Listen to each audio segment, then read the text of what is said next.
What's up guys, Jeff Cavalier, ATHLEAN-X.com.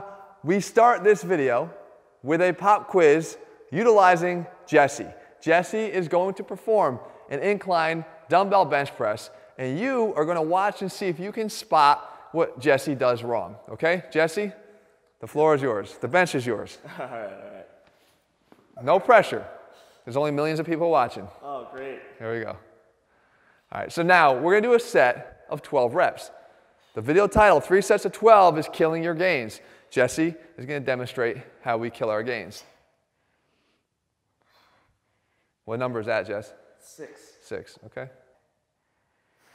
I mean, by all intents and purposes, he's looking solid right here. Now the idea is for him to do the set to failure. We chose a weight here. What number is that? That's 12. 12. All right. Now, did you spot what Jesse did wrong? Now, the first thing I can say is he wasn't quite at failure, but he was approaching failure.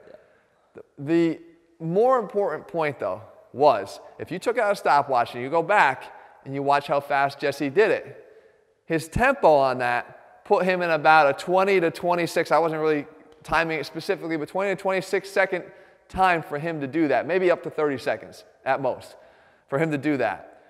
That tempo is not enough to elicit the hypertrophy that he's looking for by doing that rep range in the first place. So let me explain where this is all coming from. When people came up with the magic number of 12 reps, 10 to 12 reps for hypertrophy, where that really was generated from was from studies that show that you're ultimately, the place that you make the most gains is when your time under tension eclipses 45 seconds and gets closer to, say, 60 seconds for a given set. So if you were to do a rep with a tempo of, let's say, either a second up and then 3 seconds on the way down, prolonging the eccentric contraction, we talk about a lot, even in the Soaring 6 series, that's 4 seconds per rep times 12 is 48 seconds. It crosses that threshold. Or if you did maybe a second up with a second pause at the top and a little 2-second down, you're still at 4 seconds, or even a 3-second down. Now you're at 5 seconds. You're in the 60-second range. Right. Okay. When you do this, what you just did, you now do the 12 reps, you do it to failure, but you do it at a much too fast of a pace to get the benefit that you were going for. Again, predicated off the fact that time under tension what was driving the rep range, not the fact that the rep range was. So 3 sets of 12 is killing your gains because we become so fixated on 12. It becomes nothing about what actually led to the picking of 12 as the magic number, and it becomes all about the magic number.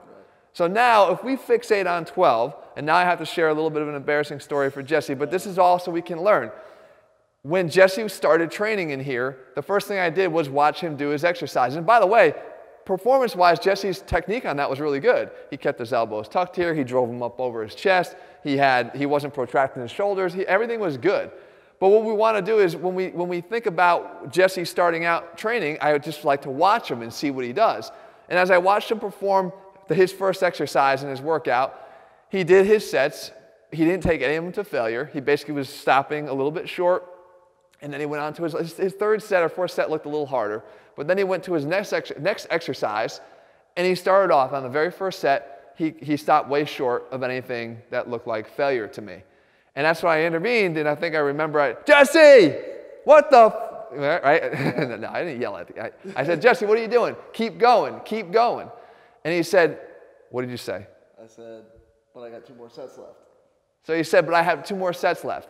And the mentality that Jesse was thinking was, if I lay it all on the line here in this first set, how the hell am I going to get 12 reps in the second and third set? It's not going to happen, especially not with using the same weight.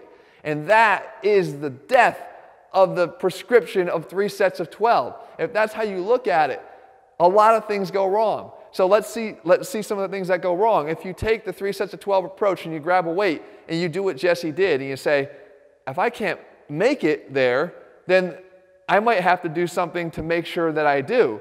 So I might choose a weight that's a little bit lighter to start. You know, the next time I come around a workout, I'm not going to start with what I started with this time. I'm going to go with a little bit lighter weight so I know I have a little bit of energy left to get through all 3 sets.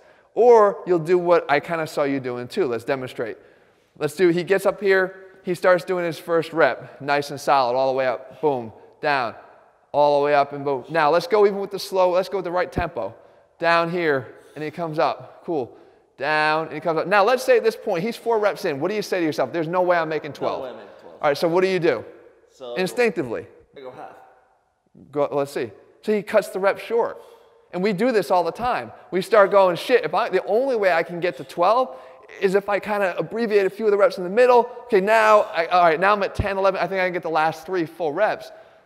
But what did you do? You just basically sacrificed all of your reps in the beginning and in the middle, and maybe even at the end, because here's why. The full reps that you did in the beginning, they're not the same as full reps performed when you've already reached fatigue. Right. They are basically thrown away. The reps that you did in the middle to get all the way to the end there, those half reps, they were wasted reps because they weren't even full reps. Then when you got to the very end, those final few reps are different in that stage than they would be had you done all full reps up to that point. So you really didn't get any of the productive reps that you were looking for, so that whole set became kind of a waste.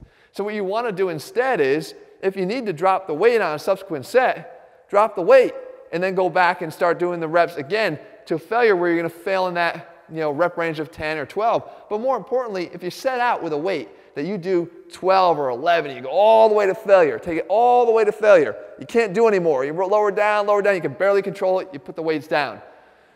If you got 11 reps, so what? Good. If you got 10, great. If you got 9, good. You're right at that range where you sort of now look at that time under tension, you're sort of maybe coming in a little bit short. Depends on how long you maybe delayed the reps, but you should be more focused on the time and falling into that time failure range than you are about a specific number. And the point is, only you know the effort that you're putting into a set. I can see a lot, and I can see when people are cheating through a rep a lot, but I can never ultimately tell what you feel like inside. Only you know how much you feel, what you're feeling, and only you know how much effort you're exerting, and only you are going to be the person that holds yourself accountable, ultimately, to the effort that you put forth in the gym. And if you just focus on a number and you train to a number, you might be leaving a lot of gains on the table. If instead you focus on effort and what you're giving in that rep range, and the idea being that the focus you have at the moment is hypertrophy, because you could be training for strength, and that's a whole different argument. The fact is, just make sure that you're giving your best no matter what you're doing, and you're not cheating yourself in the sake of hoping that no one else is watching. Because I'm watching. I'm watching from afar, somewhere, some way. Jesse thinks I'm the only one watching. I'm watching all of you when you do your reps. At least you should be hearing me in your head when you're doing them. All right, guys, if you're looking for a training program that doesn't take shortcuts, I expect hard work, but I guarantee good results. By doing it, head to ATHLEAN-X.com and get our ATHLEAN-X training program. In the meantime, if you found this video helpful, or maybe even eye-opening, because we all do it, I've done it plenty of times, believe me, then make sure you leave your comments and thumbs up below. Let me know what else I can cover here on this channel that will be useful to you, and I'll make sure I do that. All right, guys, I'll see you soon.